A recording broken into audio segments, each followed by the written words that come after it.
What's going on, guys? It's Jake. We're back in for another YouTube video. Today is going to be a really good one. I promise you guys will not want to miss this one.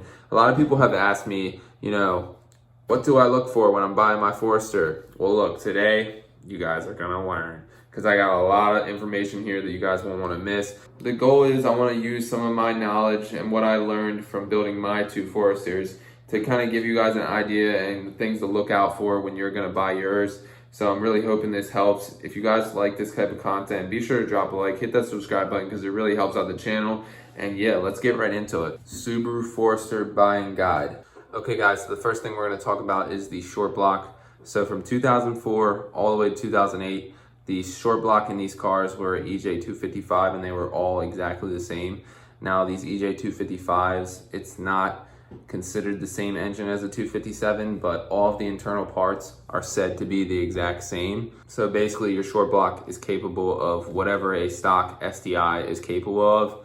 Now when we get on to the heads, it's a little more confusing because in 2004 and 2005 they used a B25 casting cylinder head. Now what this meant was they had a 8:2:1 compression ratio and it's single AVCS, which means it only has variable cam timing on the intake valves, which all 2004 to 2008 did have that. That does not change through all the years. But the only thing that did change in 2006, they went to a D25 casting cylinder head, which basically had a smaller combustion chamber volume. So that upped the compression ratio to 8:4:1. So it wasn't much change, but just something to keep in mind. All right, so now we're gonna talk about all the components that are actually bolted onto the engine. So first we'll start off with the exhaust manifold. The exhaust manifold is a little bit different than an STI of a similar year. So it's a little bit smaller and the up pipe is a little bit different.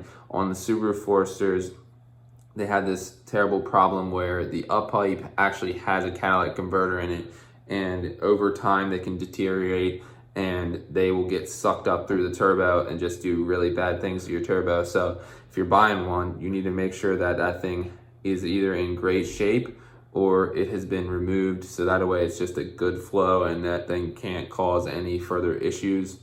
Now, the next thing that's kind of bolted right out to the up pipe is your turbo. So one thing to mention with the turbo is it's a little bit smaller than your stock STI turbo because obviously you're not quite making the amount of power stock, but there is a banjo bolt that's on the back of the casting there that has a filter in it. So typically these things can get clogged up over time just from kind of filtration of the oil itself going to the turbo and stuff, and that can cause no oil to get to your turbo, which obviously in turn can create a lot of heat and basically end up damaging your turbo in the long run. So that's something to keep in mind. Now, as far as maintenance and stuff, I believe Subaru wants the water pump and timing belt changed every 100,000 miles. So it's kind of hard to find these cars nowadays with less than 100,000 miles. So you need to either make sure somebody has changed that, or when somebody put a new engine in, or the car that you're buying, if it has a new engine, if it has new timing belt, new water pump, all that stuff. And also some seals like the cam seals and the rear main seals, stuff like that can leak over time. And also these cars are super prone to the valve cover gaskets leaking after a little while. Now, when it comes to cooling the turbo, we have a top mount intercooler that is stock, and it isn't quite as big as the STI intercooler. So if you're looking to make any power, I believe those kind of max out around 265. As well as the turbo, you might be able to push 250, 260 on the stock turbo. But now when we talk about fuel to feed the engine, we are looking at side feed injectors for the 04 and 05 cars, and we are looking at top feed injectors from 06 to 08, and this also changed on the STI the same year. So that's just something to keep in mind. A lot of people nowadays are all running top feed injectors, including myself on both of my cars. So if you wanted to do that to your 04 or your 05, you would just have to get different TGV housings, which are basically the piece that the intake manifold bolts to, and then the TGV bolts to the actual top of the cylinder head. So that's just something to keep in mind. Top feed, side feed, whatever you are, keep that in mind. Another issue that I have seen is the stock radiators If you've ever seen one of the stock radiators, you see that it's made out of plastic at the top and it has these little metal fingers holding it actually together. Now over time through heat cycles, these get hot, cold of course, and can eventually leak. I have seen them leak. I personally haven't had it happen to me, but now I have aluminum radiators in both my cars, so technically it can't happen here now. Now when it comes to exhaust, these cars came with a catted downpipe, and then I believe there was a resonator in the stock catback.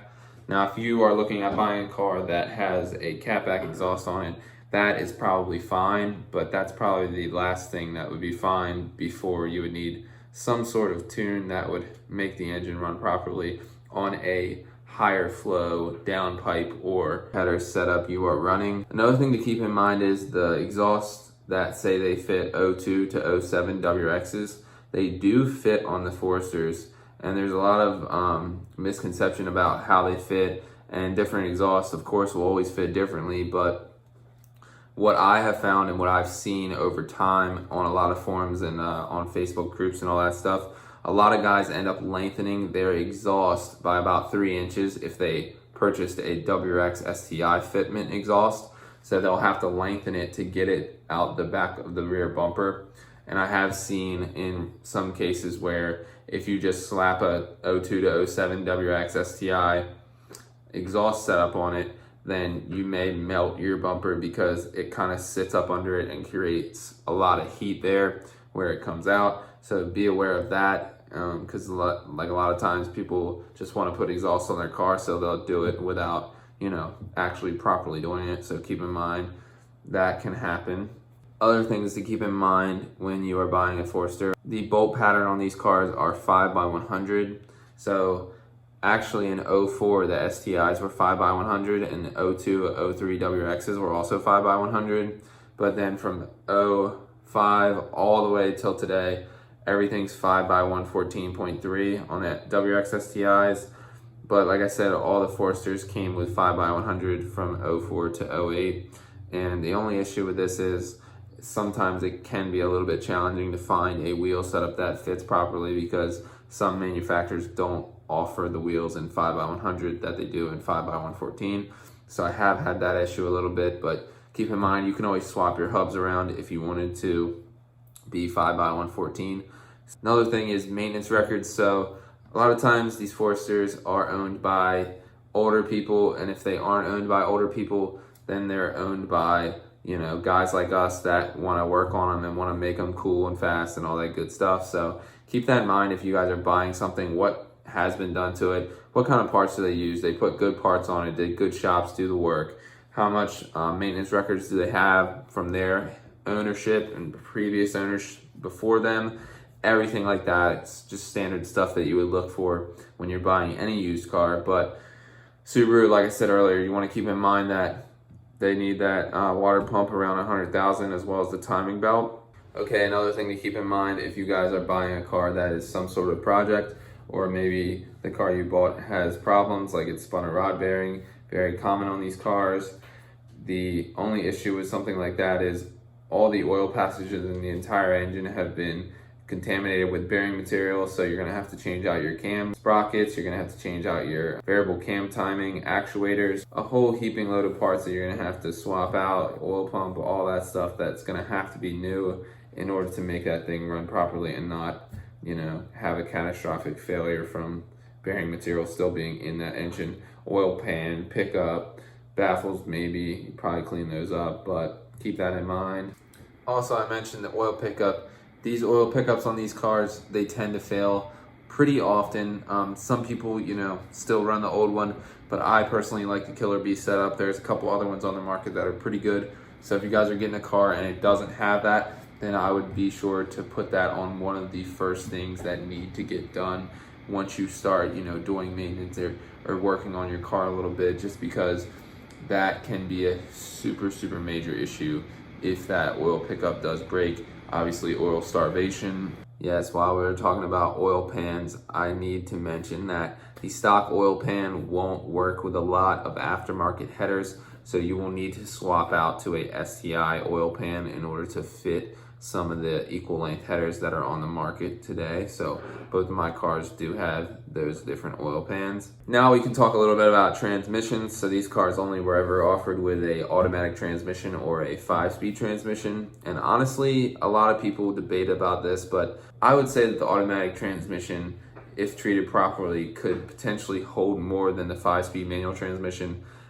It's like these 5 speeds are just made of glass, and everybody complains about it because they like the gear ratio that's in them, but they won't hold any power. Now they do offer aftermarket gears that you can put in, of course, but not everybody wants to do that. And the automatics, they're almost solid for around 300 to 325, and the manuals can sometimes fail at stock power, which the autos can also do that, but that's on a rare occasion. So you don't really want to see the 5-speed pushing over 300 for if you're really looking for reliability. Now, the best bet is to try to find a car that has already been 6-speed swapped, because the 6-speed transmissions that came in the STIs are absolutely phenomenal. They hold a lot of power and do it with ease. So try to find that. You're going to have to pay more for it, but I promise you it's worth it because it costs a lot to swap one of these cars. So keep that in mind. If you want to push any type of power, you're going to need that 6-speed. Quick thing to mention, there is a thing called a PCV valve on top of the engine, which basically controls blow-by, and it can send the blown by oil back into the turbo inlet, and that's really not good. So ideally, you'd like to see this car with a air oil separator or some type of catch can setup, which is a little less common than the air oil separator, but anything is better than nothing. So any of the air oil separators are pretty good. IAG probably has the best one, but like I said, there's a lot out there. So if the car does have an air oil separator, that would be an extra added bonus. All right, one thing to keep in mind with your fuel and your fuel consumption, I'm sure somebody would like to know about this. The tank is 15.9 gallons, and they do recommend you always run 93. And with the turbo models, you're looking right around 18 to 23 mile per gallon, depending on if you're city or highway or whatever the case may be. Okay, we're gonna wrap this video up with kind of some cosmetic differences between the 04, 05 to the 06 to 08. So of course, the 06 to 08 is the facelift model where they changed the front end design up a little bit. But a lot of people don't know that the rear end is also a little bit different besides the taillights and the little mid piece there under the rear window. The rear window on the 06 to 08 is actually a little bit smaller, and if you have two side by side, you can tell this, but it's very hard to see in pictures and stuff like that because it's a very small amount. Just a little thing to keep in mind. Now 04 to 05, their front ends were all the same, but 06 to 08, they had a sports model and then just your conventional get around model. I'm not even sure what it's called, to be honest, but it had fog lights in the front instead of the wraparound vents there on the side like what was on the sports models.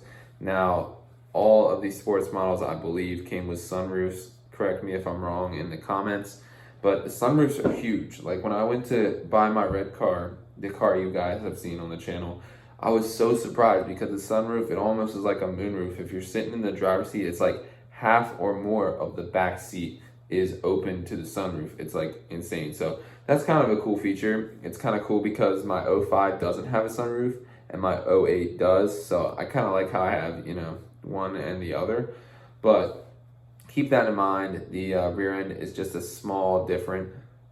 rear end is just a little bit different.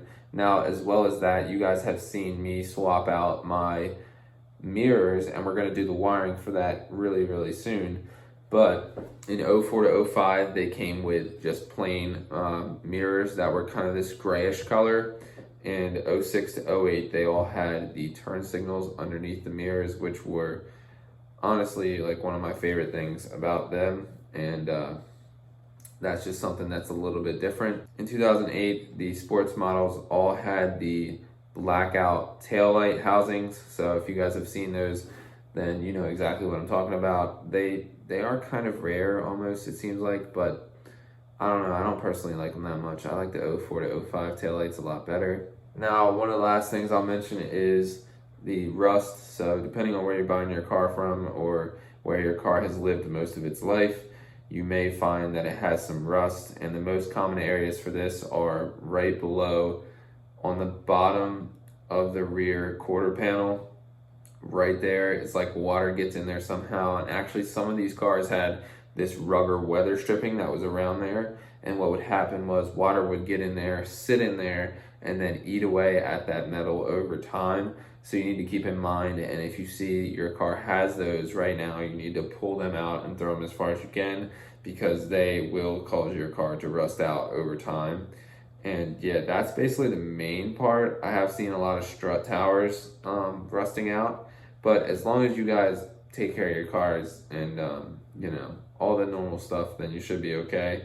It's only really an issue once it starts rusting, and then it's kind of hard to stop. So I feel like we covered a lot in this video. Let me know if you guys have anything in the comments that you guys could add to help future buyers or future Forester XT owners in the SG platform, because that would really help out everybody a lot. So drop a comment and let me know what you thought of this video, because it was kind of just quickly put together and didn't put too much thought into it. Just kind of had all the experience from you know, doing my builds and stuff like that, so I'm learning. But if you guys want me to do like a similar video on maybe the SF Forester or older Forester or even WX or STI, I could probably make that happen. So drop a comment, let me know what you want to see, hit that like button, and also be sure to subscribe, because we come with cool videos once a week at the latest, and sometimes even quicker than that.